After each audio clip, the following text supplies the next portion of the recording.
Assalamualaikum warahmatullahi wabarakatuh. Salam sejahtera untuk kita semuanya. Bagaimana keadaannya bosai? Guru-guru semua yang ada di Indonesia, di seluruh Indonesia dari Sabang sampai Merauke. Bahkan mungkin ada guru yang dari negara Indonesia yang berada di luar negeri juga KAI ucapkan salam juga. Yang baru bergabung di channel Fikri Pakai Kika, silahkan bergabung, dan yang sudah subscribe, like, dan komen KAI ucapkan terima kasih. Berkah barokah untuk keluarga kita semua di rumah, amin. Oke bos, saya ketemu lagi di channel Fikri Pakai Kika. Di sini KAI akan membahas tentang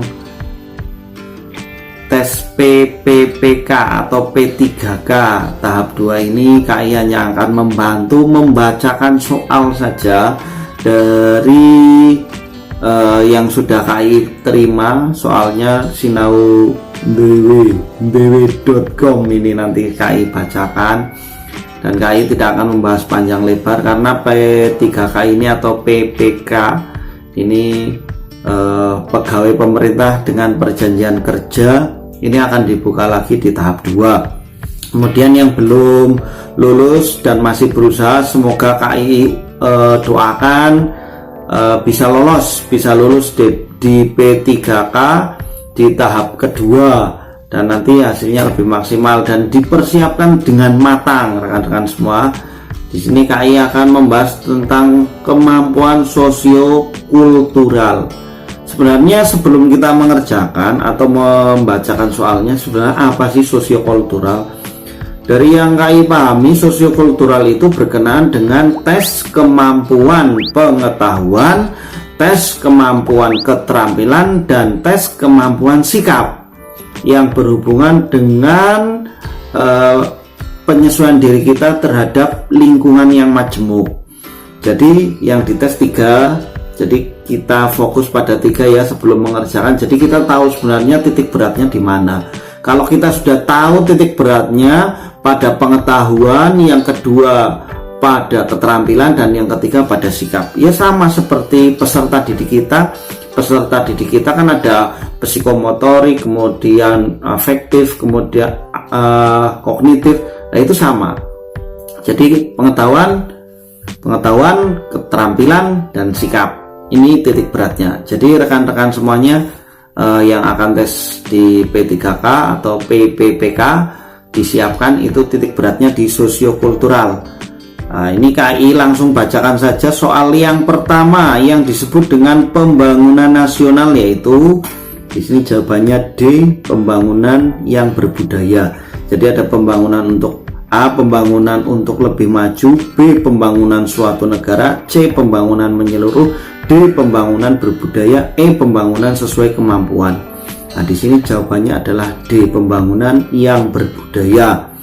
Nah, ini sesuai dengan kebudayaan yang majemuk yang ada di Indonesia. Kemudian yang kedua, tertib sosial merupakan titik-titik. A, suatu keadaan masyarakat teratur dan bersifat tetap dan tidak berubah. B, pola perilaku anggota masyarakat dalam interaksi sosial. C, norma-norma sosial yang tumbuh dan berkembang dalam kehidupan masyarakat. D, upaya mematuhi dan menerapkan nilai-nilai dan norma yang berlaku. E, norma-norma sosial yang tumbuh di sebagian masyarakat. Ya, ini tertib sosial ini di sini jawabannya adalah upaya mematuhi dan menerapkan nilai-nilai dan norma yang berlaku. Jadi tidak meninggalkan norma dan nilai-nilai yang berlaku pada lingkungan majemuk tadi.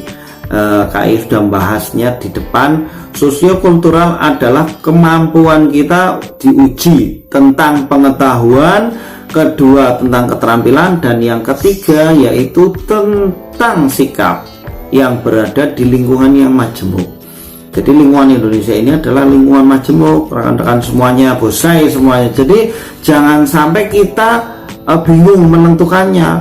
Kalau kita bingung menentukannya, ya kita pilih di 3 ini, di 3 fokus ini: pengetahuan, keterampilan, sikap yang sesuai dengan lingkungan majemuk. Begitu.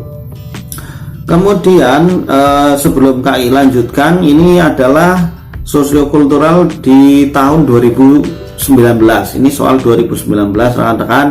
Ya semoga bisa membantu rekan-rekan untuk belajar di rumah mempersiapkan tes PPPK. Kita lanjut. Kemudian yang ketiga, kebudayaan nasional Indonesia berlandaskan pada A. UU nomor 36 tahun 1999, B. UU nomor 23 tahun 2002, C. UUD 1945, D. Pancasila, E. Ketetapan MPR. Nah, ini kebudayaan nasional Indonesia berlandaskan pada UUD 1945. Yang keempat, budaya lokal umumnya bersifat A. tradisional, B. klasik, C. modern, D. antik, E. terbelakang. Nah, ini jawabannya tradisional. Jadi nilai-nilai tradisional atau kearifan lokal ini di Indonesia masih banyak sekali dan sangat majemuk ya rekan-rekan. Kemudian yang kelima, contoh konflik yang disebabkan oleh kecemburuan Poso merupakan contoh konflik yang disebabkan karena A. perbedaan agama Islam dan Kristen, B. perebutan kekuasaan, C. perbedaan suku bangsa, D. kepentingan politik antara pemerintah dan masyarakat, E. kepentingan politik antara tokoh masyarakat. Di sini jawabannya perbedaan agama Islam dan Kristen, yaitu konflik memang pada saat itu di Poso konflik agama Islam dan Kristen, tetapi sudah terselesaikan. Nah, ini kita juga perlu membuka lagi tentang pengetahuan-pengetahuan kita yang ada di seluruh Indonesia. Yang keenam, ketika gagal mencapai sesuatu yang saya inginkan, ini sikap.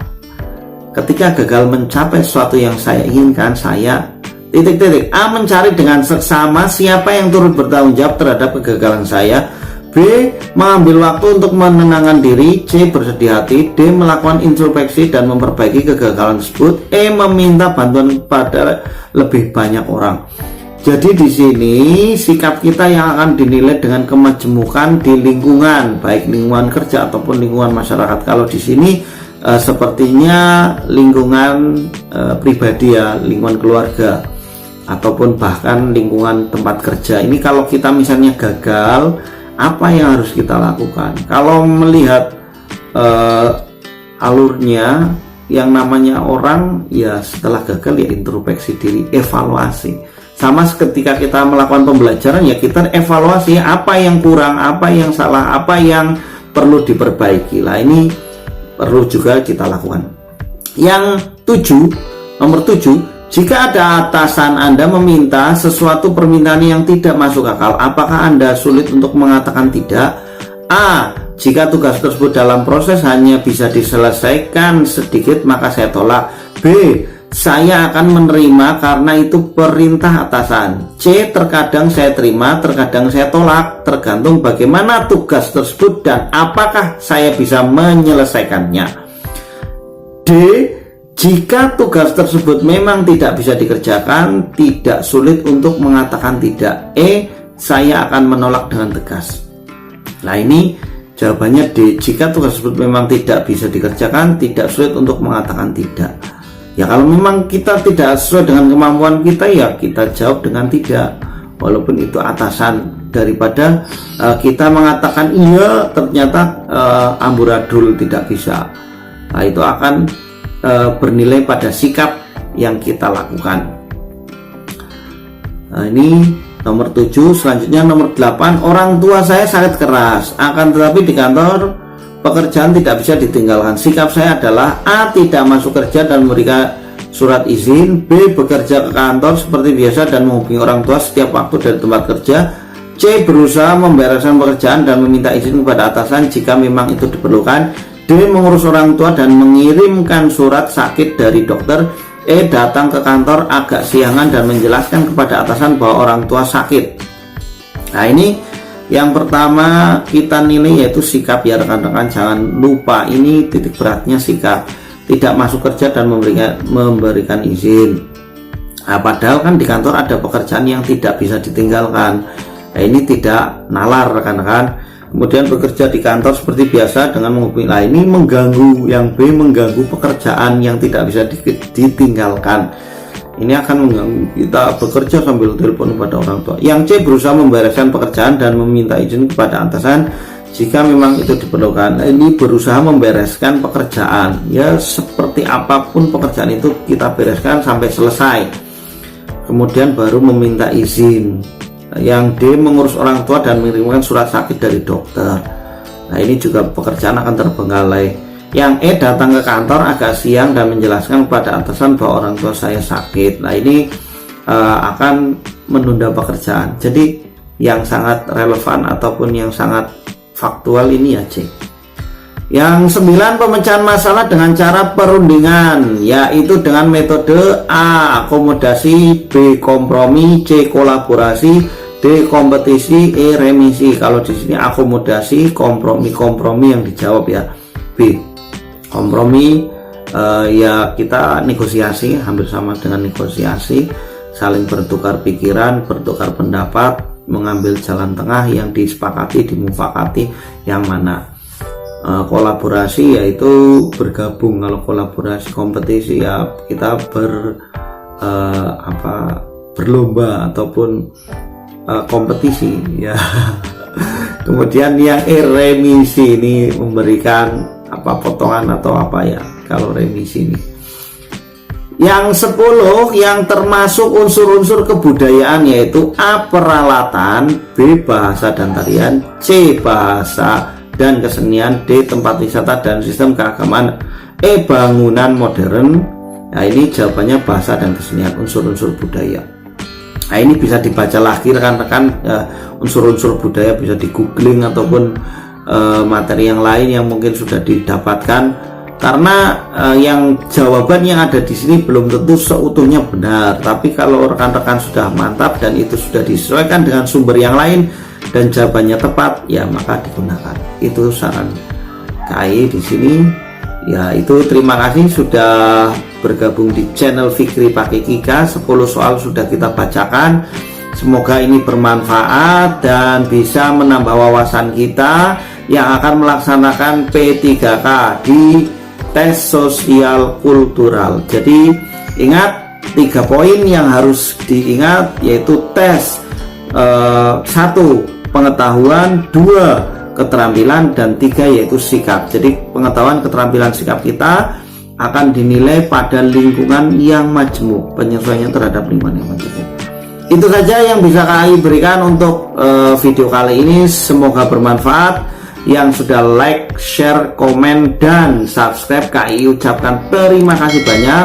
Dan yang baru bergabung, jangan lupa untuk terus mendukung channel ini supaya memberikan manfaat bagi kita semua, bagi pendidikan, bagi guru, terutamanya bagi peserta didik. Semoga senantiasa memberikan berkah, barokah untuk keluarga di rumah. Sampai jumpa, ketemu lagi di video selanjutnya.